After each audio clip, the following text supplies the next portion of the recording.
Word!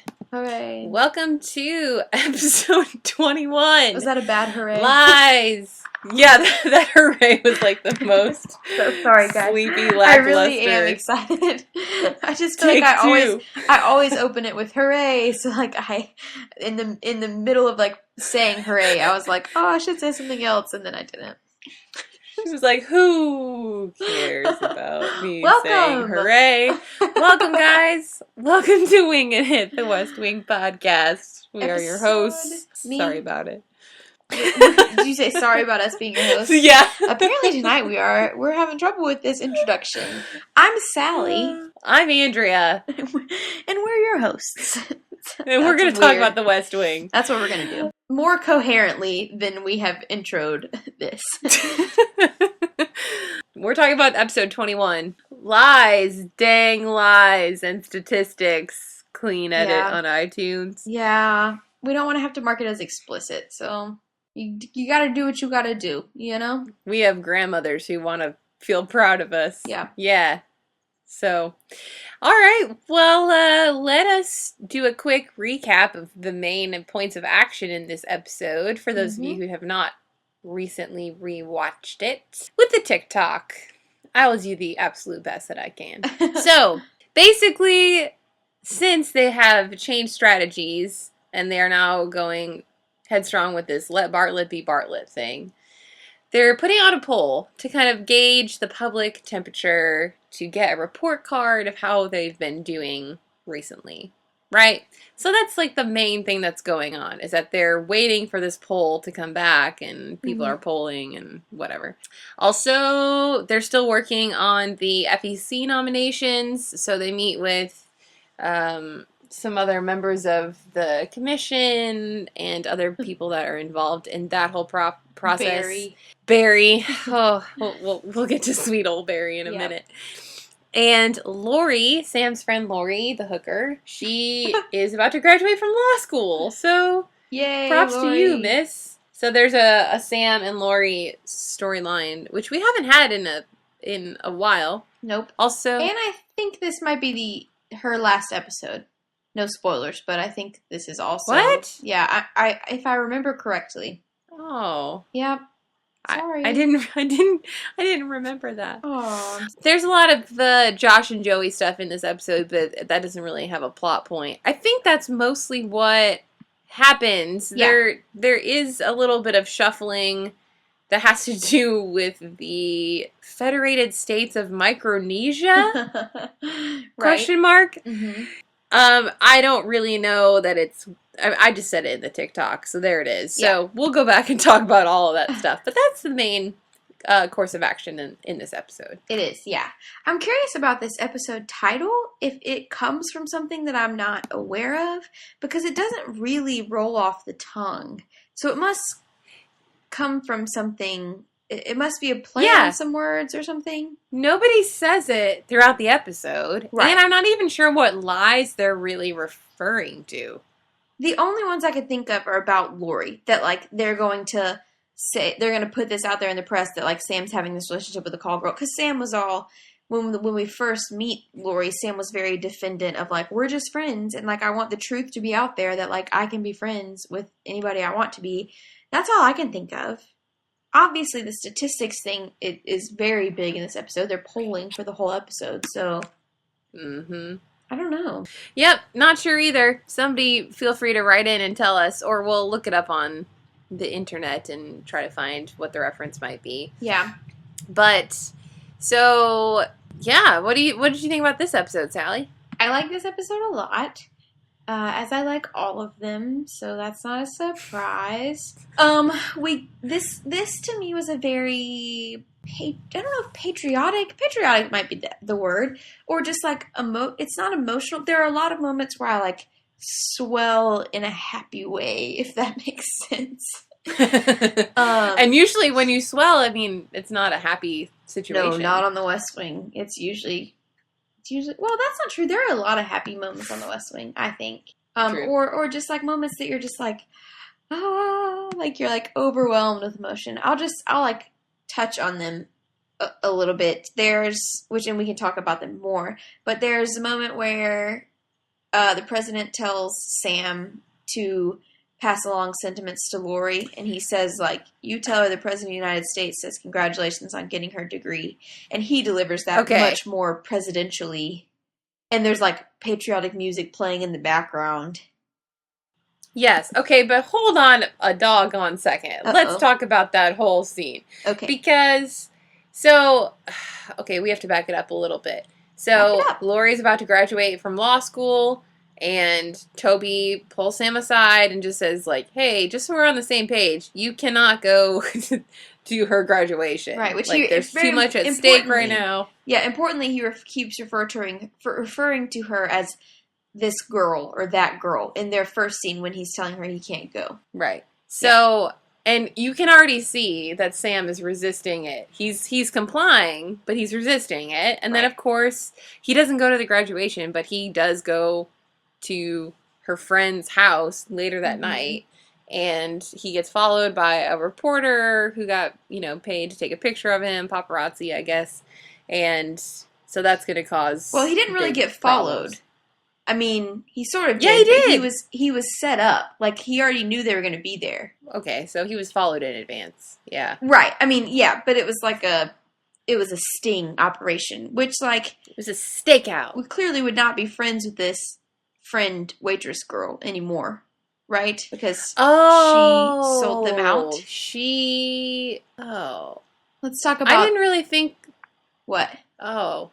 I didn't really put it together that it was Lori's friend who sold them out. I thought it was a third party altogether. Here's where the subtitles come in handy. Dang it. She was paid $50,000. That's why, and there's a moment where she goes inside and, like, she looks at them and then she looks over at the car and is sort of like, well, here it goes.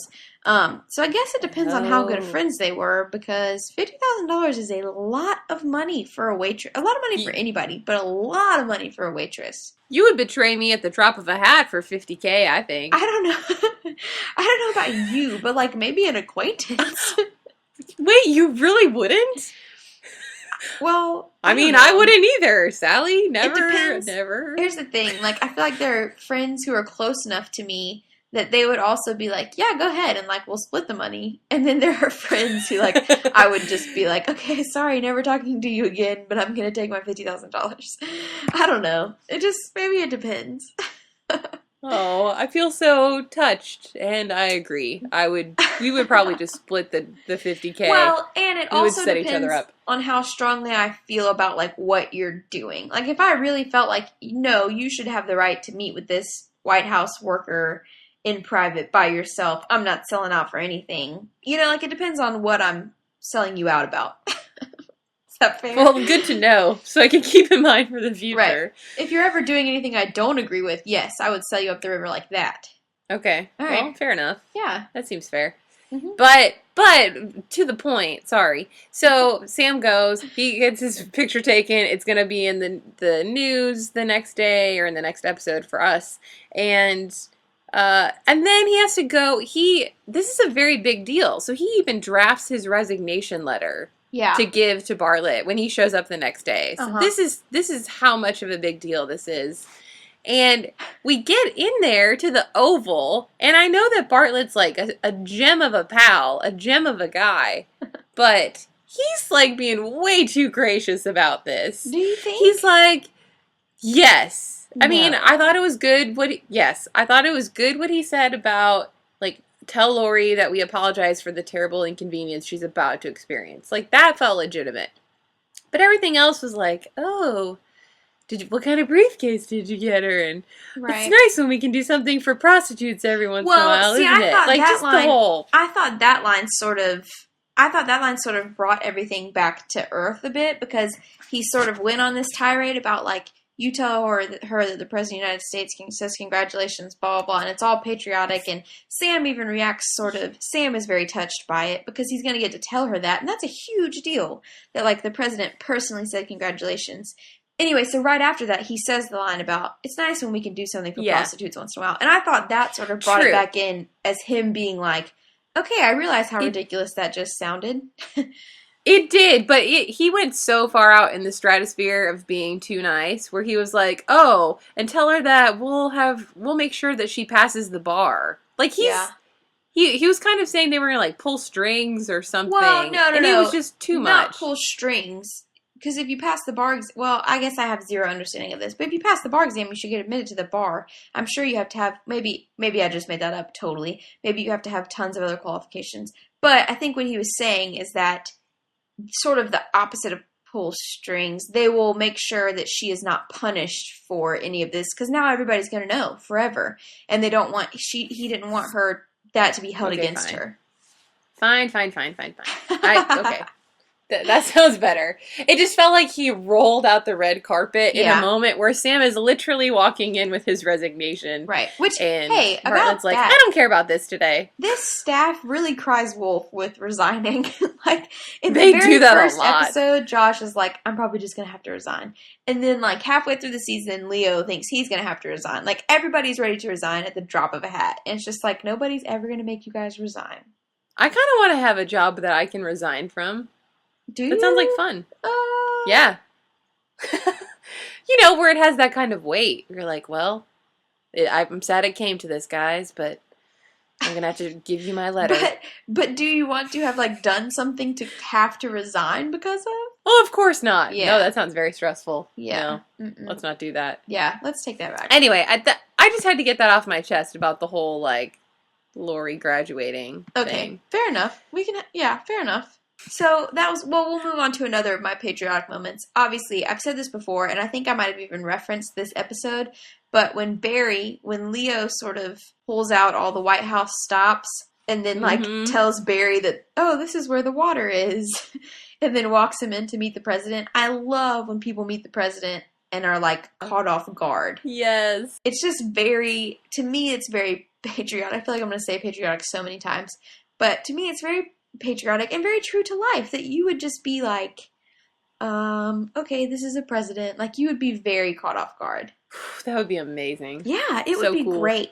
And I like to think, well, I think The West Wing in general has made me a very more tolerant person, I think, because they deal with bipartisan stuff. I look at politics in a more idealistic view, which I know is not realistic, but, like, I still try to. Because another scene later, when the president meets with Lodell, he meets with a very formidable opposing Republican, and they have this thing where they're like, we literally agree on nothing. We don't agree on anything except for campaign finance, so let's come together. They have this beautiful, probably unrealistic bipartisan moment, and it just makes you just be like, oh, America.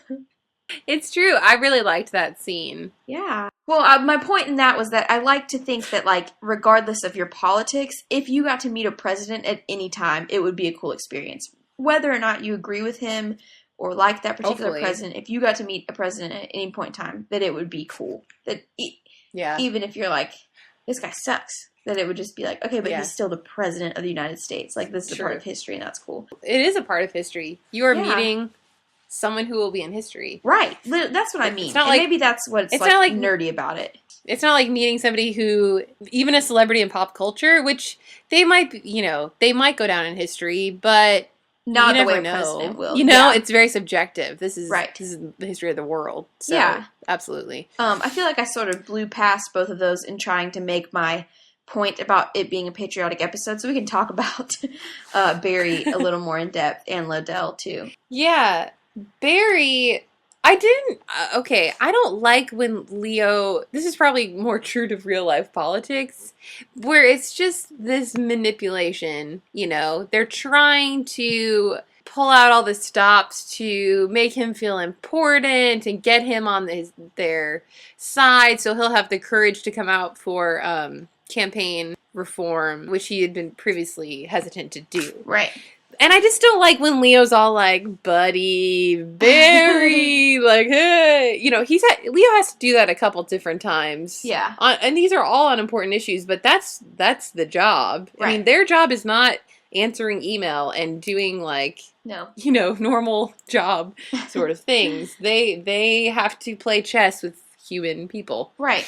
I maybe would have felt worse about it if he weren't already on their side. Like, if we were trying to really Yes. change his mind or manipulate him. It more felt like coaxing him out, like being like, "It's okay, we're on your team, and That's also look at true. all this cool stuff." I would have like I totally get your point. I don't like to see them manipulate anybody, but like he was already sharing their opinion, and they're just trying to get him to sort of be comfortable coming Be bold out about with it. that. So I was a little more okay with it. And then I too much loved watching him walk into the Oval Office and just be dumbfounded. So that sort of overrid any sort of uncomfortableness about it.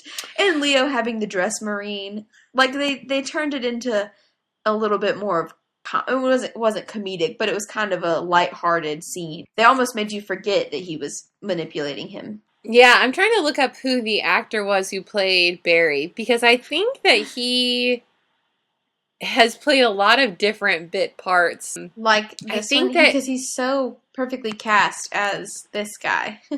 Wait, what's the name of this episode? Lies? Yeah. Is this the Lies one? Okay, I'm pulling it up. Oh, nope. That's the name of something else. Is it really? Something else named an episode Lies, Damn Lies, Was and it Statistics. an Aaron Sorkin show? Because he does love to do that.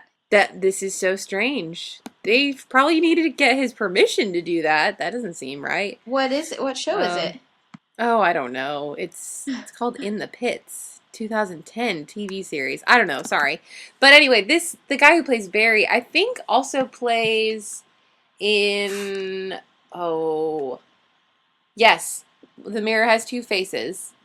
I think he plays the boyfriend of Barbra Streisand, or he's like trying to get her to go out. She keeps canceling on him because he's kind of a dweeb.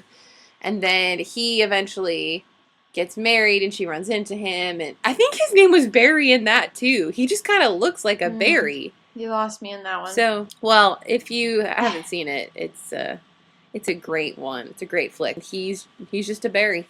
He just is. Yeah, he's very well cast in this role. So yeah, that's Barry's scene is fun. And good news for the White House, he does come on board. So now they have his vote. So now they have 3 votes in the FEC, which should transition us to the next storyline about I don't even remember, the Island Federation, whatever it is. Oh my gosh. Yes, I love this. It's so random. The Federated States of Micronesia. Yeah.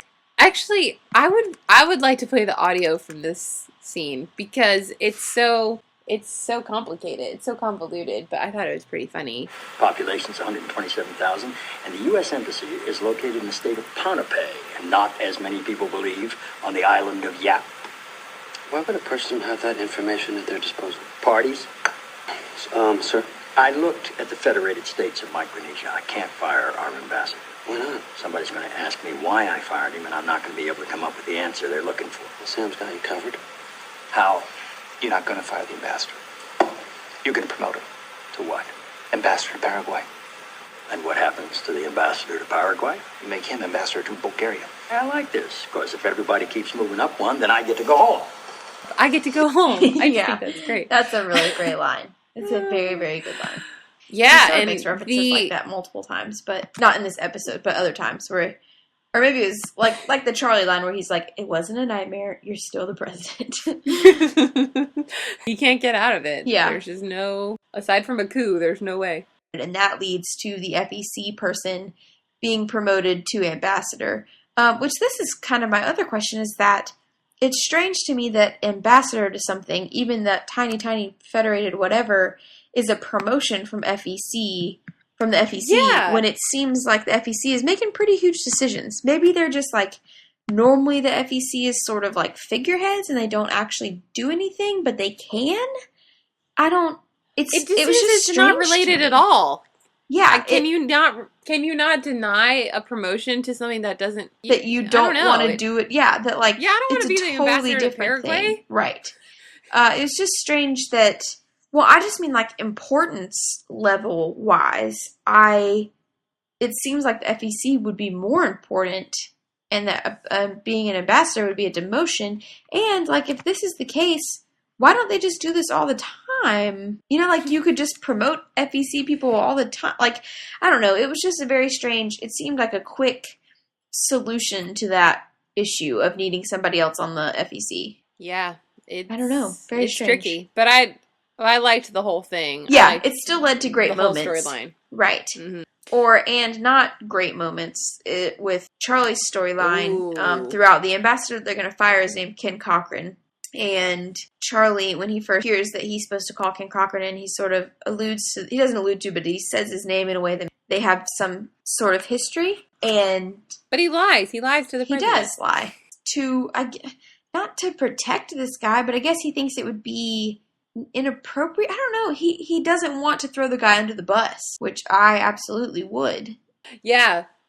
But Charlie comes back when the guy finally... It's so strange. The guy finally realizes where he knows Charlie from, which is from some sort of country club where Charlie was a caddy for him. Well, and they have this, like, moment, right? It is correct, but it's an all-whites country club from what I understand.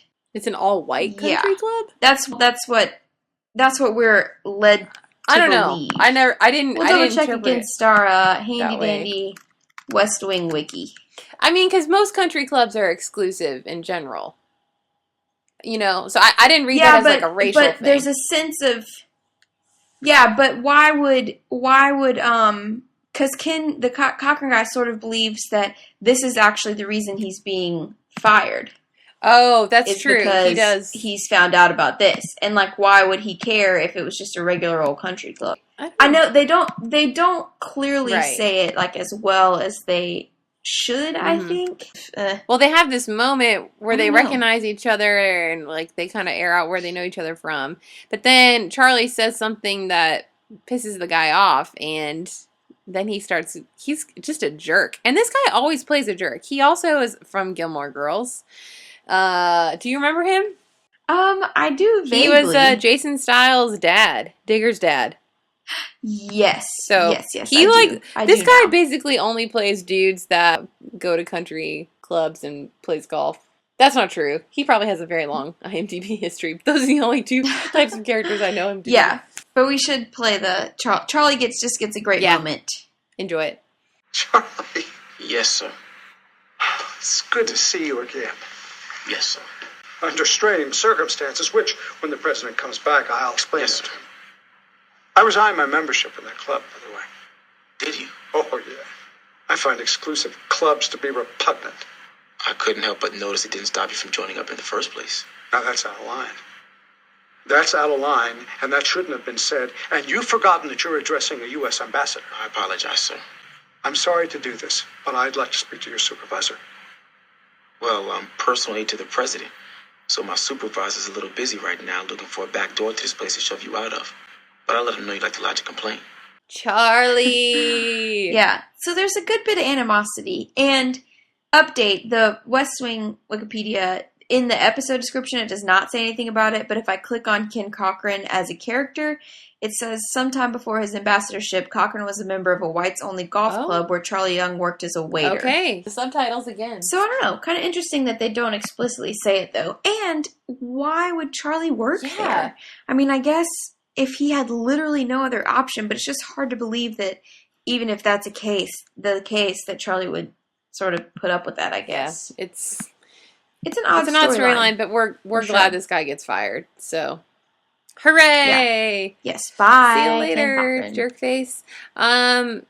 Also, what else happens in this episode? So there's tons of Josh and Joey Lucas things that are enjoyable. Because I kind of, there's so many great arguments throughout it. Mm-hmm. And he says, when I get back, we're going to argue about what I want to argue about.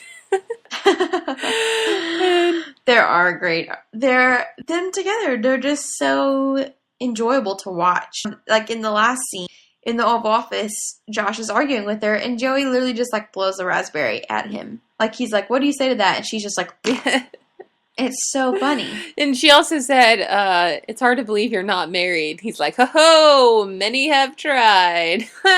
Have they? Have they, Josh? I would have tried. Well, duh. I mean, we're only human.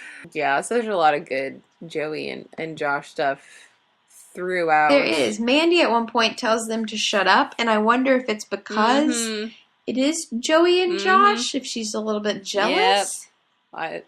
Luckily, that's one of the few Mandy scenes, really. I know. I feel bad. She probably had to be upset when she got the scripts each week after the first couple. You know what I mean? Where it's like she's on less and less on each page. Probably so. And it's always like... But would you rather play someone hysterical or, like, not play someone at all? Like, she would rather her have been written well in the first place, I think. But I wouldn't have been happy with the first or second scripts either. Because it was crazy. Yeah. It was so, I don't know. But yeah, I'm sure she's very sad about being phased out. Can we talk about Lori and Sam's friendship? Yeah. You guys can't see me, but I'm putting friendship in quotation marks. Yes, air quotes. Because it's such a big point to Sam that, like, they've never done anything appropriate. They're just friends, blah, blah, blah. But they do not act friendly. Granted, they don't, like, kiss or do anything. But, like she calls him baby on the phone. And, like, when she answers the phone to talk to him, she's like, it's you. Yeah. And it's just like, what? I don't know. Well, it's like, it's one of those weird gray areas where it's like, you know, they already had that one evening together, you know, and then they decide that they have to just be friends that don't actually see each other. So, I mean, it's like, there's no good word in the English language. I'm sure a lot of people are in relationships like that. Perhaps not with the hooker. That's fair. But in a weird gray area. I just wish Sam would... Yeah, I just wish Sam would stop being like, we're friends. Like, I don't know. You kind of wonder how much they're talking, you know? Yeah, when she's like, it's you, and he's so proud of her. So proud. Yeah. You got her a briefcase for crying out loud. Yeah, and a very expensive briefcase. Did you, like, look up how much it was? Well, no, I didn't look it up, but I'm just assuming it's a very expensive briefcase. Didn't he say it was the Coach something? Perhaps, yeah, I think that sounds familiar. She was very adamant about the whole, like, what did you get me thing? Like, hey, I mean, do people expect presents that much? Do I need to be more high maintenance? Do I need to demand more presents in my life? Maybe so. I made a note about that too, though, about that, like, he gives her the pin, and she's like, where's my present, really? And I'm like, what if that is your present, you crazy person? Yeah. How rude. Yikes. Yeah, that was pretty interesting. There's a small, tiny moment in this episode where Donna is telling Josh that she wants to go to Hawaii. Yes. And she's like, it's what bosses do. No, false. And then she says, a guy takes his assistant on a quick trip to Maui. It's not unheard of. It's not common. Yeah. Unless somebody, if you're traveling there, maybe. But I don't really know that bosses are just flying their assistants with them to Hawaii. Yeah. Sorry, Donna. So I normally appreciate those little Donna moments, but this time I was like, no, Donna, you don't just get to go to Hawaii. Oh, the other Josh moment I liked was, I think one that you mentioned, that CJ comes in at the end and they're trying to finish up the polling, and she tells Josh to leave, which he should be able to be there, but she said, Josh, you can't stand here distracting the female callers. And he's like, I'm not. And then he asks them, and then he's like, wait, I'm not? Not even a little bit? Yeah. Like, he says, am I distracting the female pollers? And they're all like, no. And he's like, wait, really? Such an I'm not? egomaniac. But right before that, he says he's in charge of morale, which is the funniest. I would be in good spirits. Josh. I would be in good spirits, and I would be distracted. So kudos to you, CJ. Yeah. You were right. I like that scene a lot. Also, I meant to mention with the Lori scene, the car that was taking the pictures was not very good at being sneaky. Yeah. I hate to jump around and go right back to that, but like the car like screeches away and like it's just really funny. Yeah. It's like, you're not doing such a good job at like being this sneaky photographer, dude. Yeah. But I guess it wouldn't be as dramatic if it just pulled away and then we found out 4 episodes from now. So, you know. We needed it to happen. Fair. But right, exactly. Which is somebody wrote into us to about the like we made a comment about smoking and there's no smoking in the White House, and that Aaron Sorkin has said that he's more interested in a good story than like reality, than matching. He said it more eloquently than that. Like he's more interested in the good story than like the truth or like what would actually happen. Mm. And I think that is true in a lot of this thing. I mean, because that's true too. Like, yeah, the car probably would not screech out, but it is a vessel to tell a story. So true. That makes sense. Same with the smoking the cigars in the White House. So fair enough. And shout out to who said that. I think it was on Twitter, and I'm so sorry I can't remember who it was. We appreciate it. The only other thing There were two other things I wanted to mention. One was when Toby is sticking up for Sam when he comes in to offer his resignation. Yeah. Which this is why I was saying before it was important that Toby kept calling her this girl or that girl, and then when he's sticking up for Sam, he calls her Lori every time. Yeah, he said, Very good. I'm feeling a big brotherly connection. Obviously, I hope it goes away as quickly as possible. Yeah. Toby's very sweet in this moment. And Sam looks at him. At one point, the president says, what's her name? And they both say Lori at the same time. And Sam sort of looks at him, like, admiringly, like, oh, you remember her name. See, Toby's more open than you think he is. He just plays it close to the vest. Also, Oh, Toby. So CJ, they had the big blowout. CJ has a win. Well, they had a big blowout. She and Danny last episode. And at least in this episode, they're talking, right? So he wants CJ. Yeah, I wrote that CJ sort of opens up to Danny a little bit. Because she sort of is finally like, everyone's mad at me about it. That's why I'm so mad at you. Mm-hmm. And he wants her to let him off the hook. His hair is getting a little long, too, by the way. His hair is getting a little long. And also, it makes me a little more, like last episode we talked about how I was very much like, CJ, you shouldn't be mad at Danny, and she shouldn't, but I get how she would, like, sort of not be able to help it, like, coming off that way, because she's so upset that, like, everyone thinks it's her fault, so she just sort of, it's not that she's mad, she's just not, she just might, like, treat him sort of coolly for a little while. Yeah, and it's tough, because, like, she predicted that the polls would be up 5 points, and it's just a little thing where like Leo didn't tell the president her opinion or her prediction, so she feels like she's being undermined or just not as respected because of maybe these mistakes. So it's hard and not valued. Yes. So luckily she does get a win at the end. Yeah, she does. That was another patriotic moment. Like when she comes in and she says, "I was wrong. We're up 9 points." Yay. And everyone's just like, yay, we're up 9 points. And except no one is. Like, they all smile and, like, celebrate for, like, a second. And then literally right after that, Bartlett says, what's next? Okay, what's next? Hey. Yep, that's our favorite. What's next? That's what happens. And I kind of wondered as well, while they're waiting for her to show up, they're just kind of sitting there. Bartlett's going on and on about, like, different briefcases, making small talk like a big old nerd that he is. And I wonder how often they're just sitting there, like waiting around in real life. Probably not that often, I would say. Probably not. I think not often. But I wonder. And Toby does say in that scene, he says, this conversation is unreal. When they're talking about what briefcase did you get the call girl. I had one other tiny note about this episode, and that is, in the very beginning of the episode, am I crazy, or is CJ's office right next to Josh's? Yeah, I never noticed. I never noticed the layout. In the very beginning of the episode, I swear CJ's office is right next to Josh's, and that's not how it is in not in real life, but even later in the series. Yeah, no, they're definitely not CJ's next to office, each other. No, but in the beginning of this episode, I'm fairly certain they were. So that's strange. Layout police could have been a good. I think that's all I had for this one. Sally! Margaret told Leo a joke, and that was weird. What? I wrote that down too. We did not pick an MVP in the last episode. We didn't! Oh no! Oh man, how's everyone gonna sleep? Guys, we're so sorry. I don't have one though. You don't? I did. For the last episode. Did you? Who was it? I think Bartlett. Oh, wait, no. That's my MVP for this one.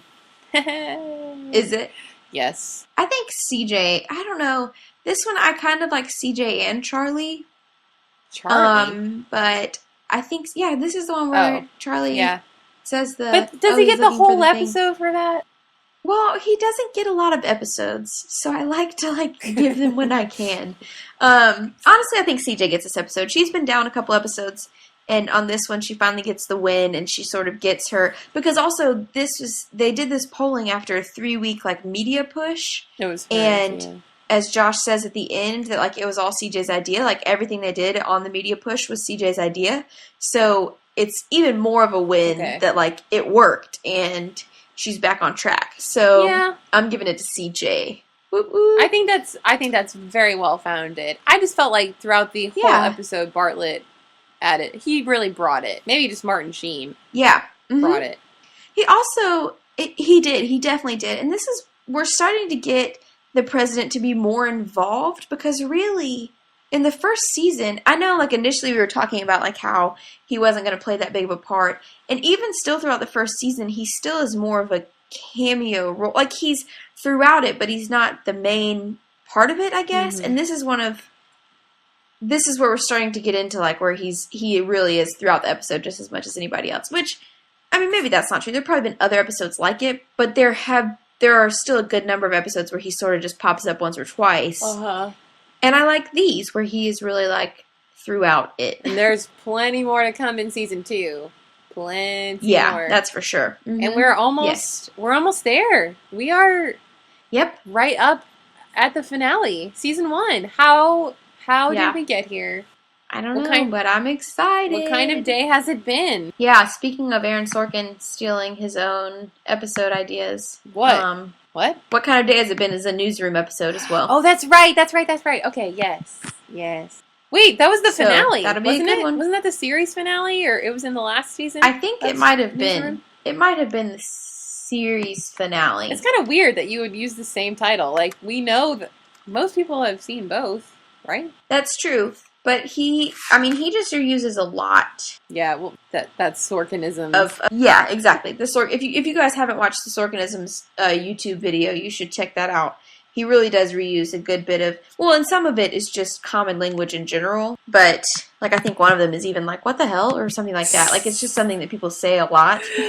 But Sorkin does reuse a lot of his stuff. But to be fair, it's good stuff. So, keep going. If you're going to steal from the best. Whatever. And if you're If you're the best, then steal from yourself. Why not? Beyonce would do it. Beyonce would sample Beyonce. And Kanye would sample Kanye. And Sorkin can do the same. Oh, for sure. So, they should all have like a club together. A culture club. Oh, and hey, everyone. Thanks for sending in more ideas for our West Wing potluck. Keep them coming. Yes! We should really... We've been tweeting about this. Do it. Yeah, I think so too. Yeah, if you guys missed it, I don't remember what episode we announced it in, but I mentioned it on Instagram. If you're on Instagram, feel free to follow us there. We post when we've got new updates or new episodes. We're at Wingin It Pod. We're also on Twitter at the same moniker. And we have email because we're alive. TheWestWingPodcast at gmail.com. So hit us up. There you go. We will see you guys all right. in the next ep. The finale. Okay. All right. See ya. Bye.